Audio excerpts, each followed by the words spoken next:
It's great to see Book playing well and Phoenix playing well, but get my man out of Phoenix. It's not good for him. It's not good for his career. Sorry, Chuck, but they got to get Book out of Phoenix. I need my man to go somewhere where he can play great basketball all the time and win, because he's that type of player. Are you tampering? Maybe. Draymond Green would get fined $50K for this take. Imagine having a take so bad that the league stops you and hits you for $50,000. Now, if you ask me, it should have been more just because of how badly this take aged. You know what though? Maybe good guy Draymond Green was just trying to do us a favor.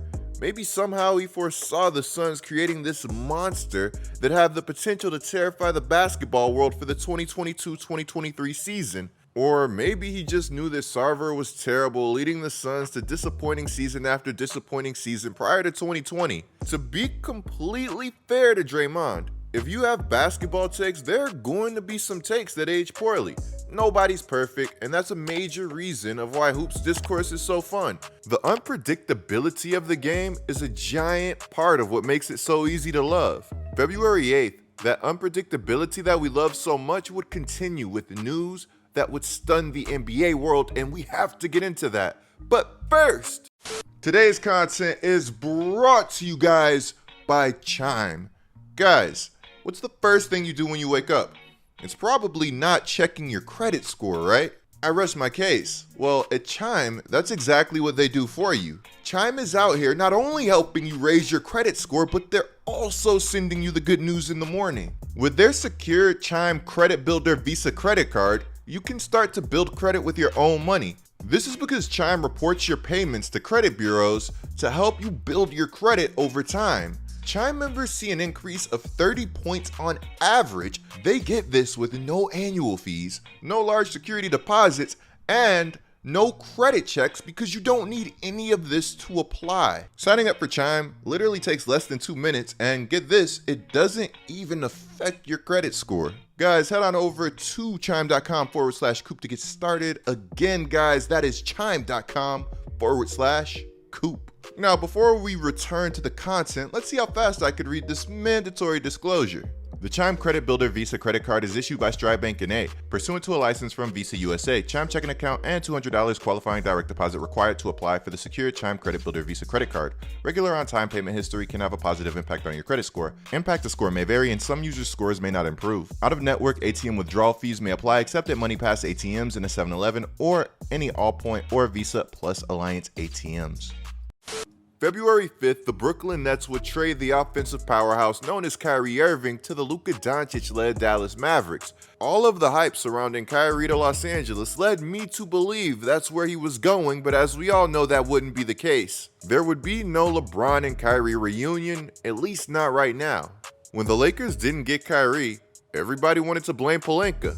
Come to find out, the Lakers not getting Kyrie wasn't Pelinka's fault at all. Basically, every report that I saw at the time said that Joe Tsai just didn't want to give Kyrie what he wanted. Do you know how big of a hater you have to be to potentially act against your own best interests for just a few months of empowerment?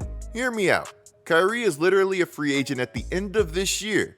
If he doesn't like Dallas, maybe he still likes Los Angeles, or even Phoenix is a possibility, as according to the rumors, there was mutual interest. Apparently, the Suns wanted both Kyrie and KD. Tsai probably felt like Plankton when he found the Krabby Patty secret formula after sending Kyrie to Dallas. He had to just know that he was teaching him a lesson, pairing him up with Luka Doncic. Now, before Kyrie would even officially be traded, we'd start to see reports like, what does this mean for Kevin Durant? As I showed you guys in my last Kyrie video, this trade request from Kyrie Irving surprised everybody, including Durant. To quote Durant, "I was upset we couldn't finish. It was a blow to our team." According to Woj and Ramona Shelburne, once Kyrie went public with his trade request, Kevin Durant insisted that not only he be traded, but also that the trade talks remain quiet. Quote, Durant didn't want a bidding war and days of being the target of intense speculation and online obsession. End quote. Yeah, I mean, that's pretty reasonable. I can't imagine a player like Kevin Durant wants their name being tossed around in every rumor possible. When people were tossing Kevin Durant's name around this summer, some of them were getting pretty disrespectful. It's probably not fun to hear yourself disrespected that often. Also, what star is going to want their team gutted? If I'm KD, I would have definitely felt the same way about all of this. What KD wanted was not surprising in the least bit to me. What was surprising is that Joe Tsai cooperated with KD's wishes, sending Kevin Durant and TJ Warren to Phoenix in exchange for Mikal Bridges, Cam Johnson, and an amount of picks that would make Danny Ainge and Sam Presti very happy. I know it's pressure because I'm one of the best players to ever play the game. So every time I step on the floor, people are going to expect me to do great things, and the team I'm on to do great things. But I enjoy getting better as a player every day. I enjoy just waking up and getting to do this. So I don't ever say anything's a failure if I'm healthy enough to play the game of basketball. But I know what's on our backs, and we understand that, and we want to do the most. We want to get the most out of this opportunity. One of the things that I love the most about this trade is that Suns owner Matt Ishbia made this deal happen. The fact that it wasn't Sarver who pulled something like this off warms my heart. According to reports, before this season, Sarver had only agreed to pay $14 million in luxury taxes in total during his entire 19-year ownership. And while he was willing to spend more this year, who knows the dollar figure that he really had in mind. According to Windhorse, Ishbia agreed to the massive luxury tax cost in seconds.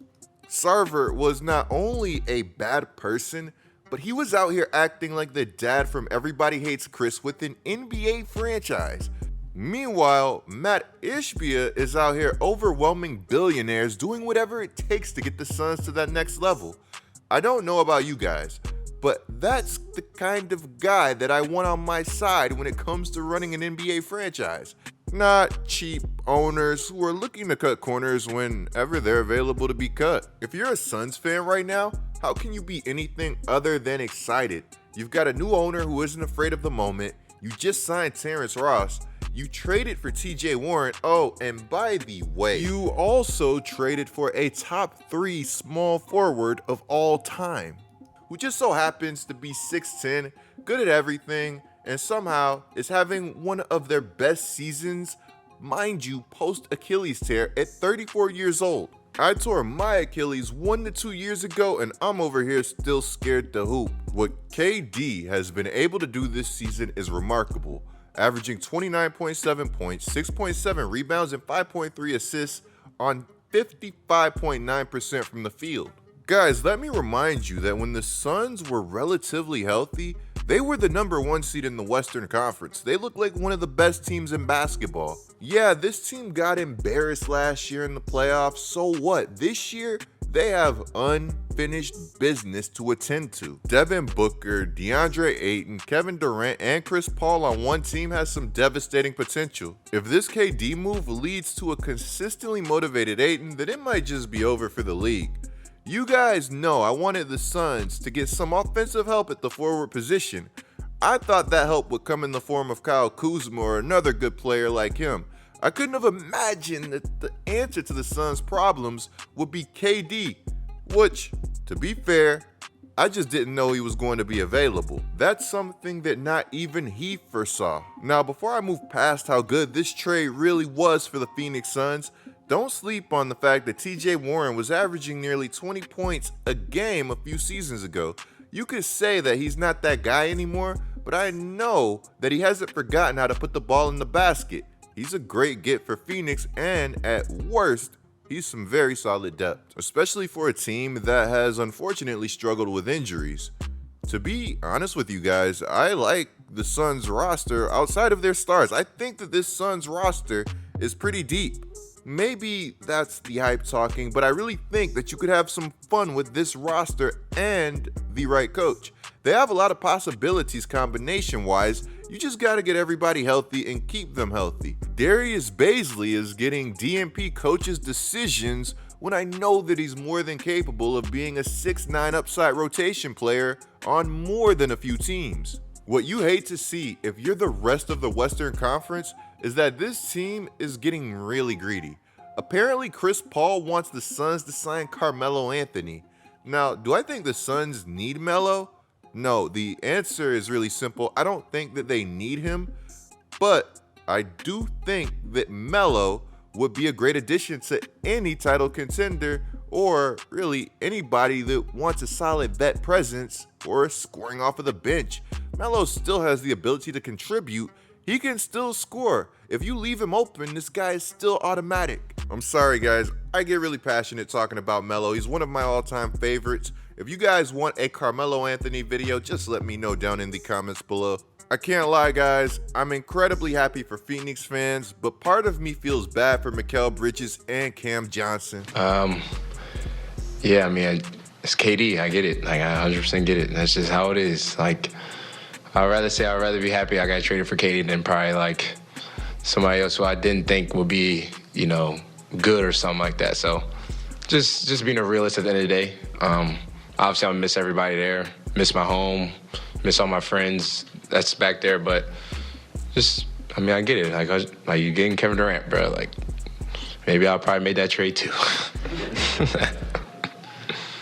Don't get me wrong, they're in great hands, but this has to be a hard transition for them that probably is being made a lot easier, at least for Mikal, because this guy just dropped 45 points, 8 rebounds, and 5 assists, going 17 of 24 from the field in just his third game with the Brooklyn Nets.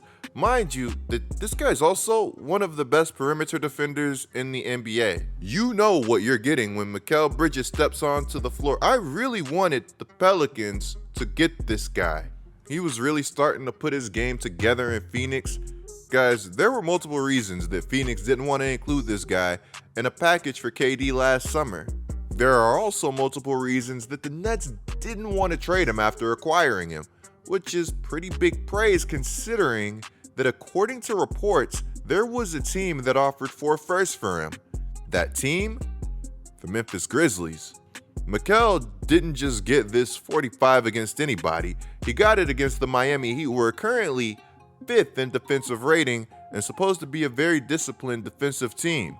Trades are fun to me because they create opportunity and windows for different avenues to success. I've been saying that this league needs expansion for a while.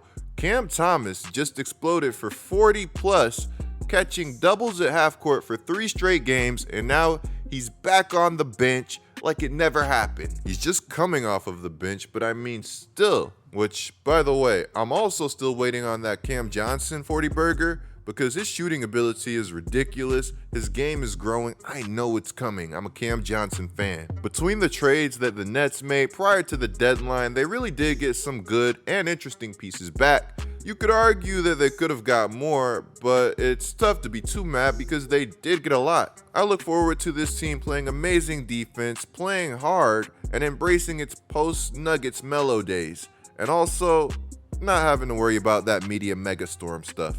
Guys, let me know what you think of all of this down in the comments below. Also, let me know who's stopping the Phoenix Suns. Clicking the video on the screen right now is a great way to support my channel. I'm GetLikeCoop, bringing you guys the scoop until our next upload.